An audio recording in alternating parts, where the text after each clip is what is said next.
When I first came to Flynn, I saw no sense of community among the African American kids.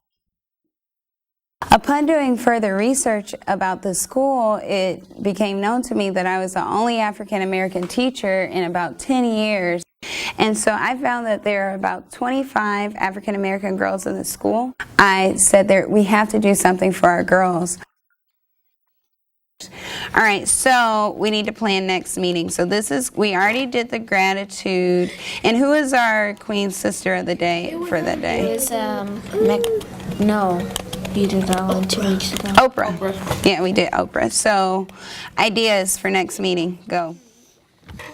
I felt it was important to make the group because, first of all, we don't have a space for specifically African American girls. And so our experience as a race and a culture is one thing, but it also means something different when you get down to what does it mean to be a black woman in this world? How do you navigate everything and what do you have to know to really prepare yourself? And so I started the club because I just wanted to get all of the girls together, but I also wanted it to be a time where I could teach them what I knew the school system and school systems across the United States have failed to teach our kids. At first, when we were conceptualizing the club, it seemed like too much to do it every Thursday, but then based on their interest and their hunger and their love to be here, we realized we have to do it every Thursday. So we meet every Thursday. So what happens in the club is my fifth graders, which are considered the big sisters, they go downstairs and they gather all the little sisters from kindergarten to third grade.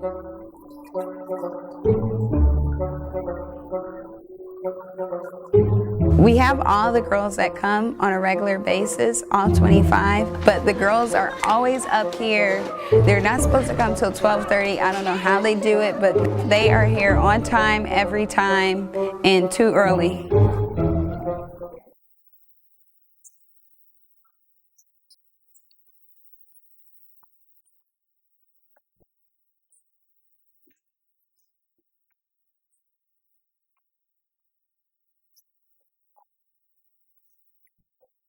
So the curriculum is really based in her story, and so the history is always rooted in women of color, and then from their stories I look in their lives and think, what can I pull out that is a value that she represents, that I can show these girls a living testimony of someone who has done it, who looks just like you, who comes from the same or different circumstances as you, but that can be a role model for all of us.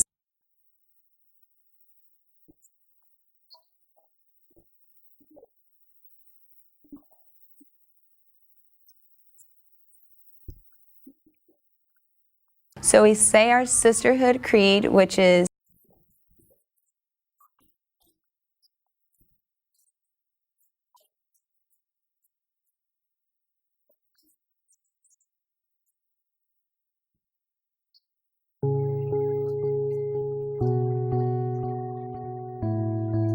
I know that every single day I'm fighting against what they saw on TV last night and reminding them of what real people look like, what real women look like, what our shape is like, how we speak, and giving them an alternative to the people that they see that are being glorified by society when they don't understand that this is a society built on stereotypes and racism, so they can counteract that portrayal to what they see in their teachers and me and Miss Kanisha and what they see in each other.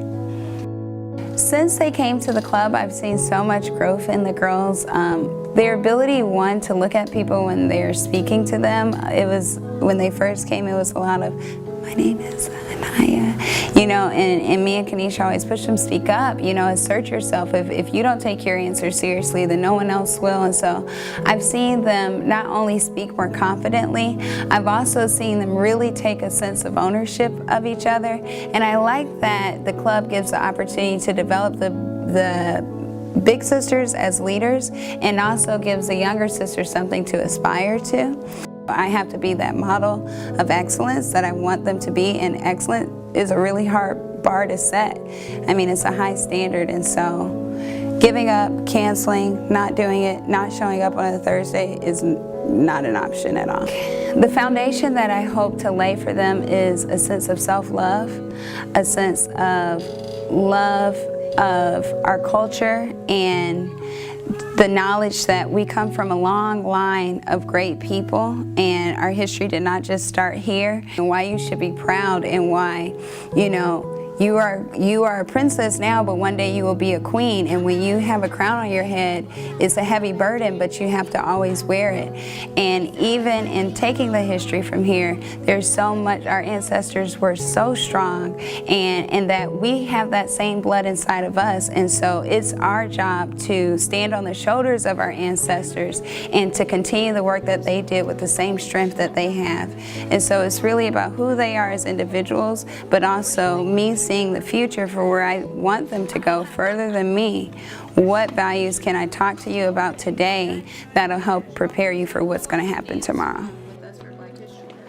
I mean, in some ways I know, you know, they get knowledge, they get skills, they get, you know, they learn different things, but in some ways as a teacher it's hard to tell. And so I have kids that come to me that I taught 4 years ago, and I never know which day or which lesson or what I said resonated with them. So in many ways it's kind of like a case study, and I know that in the future they'll contact me and they'll say, remember that one day? And it'll probably be not the day that I thought, oh, everybody's gonna love what I'm doing, but you know, they'll say, remember that one day, and let me know how it took them higher.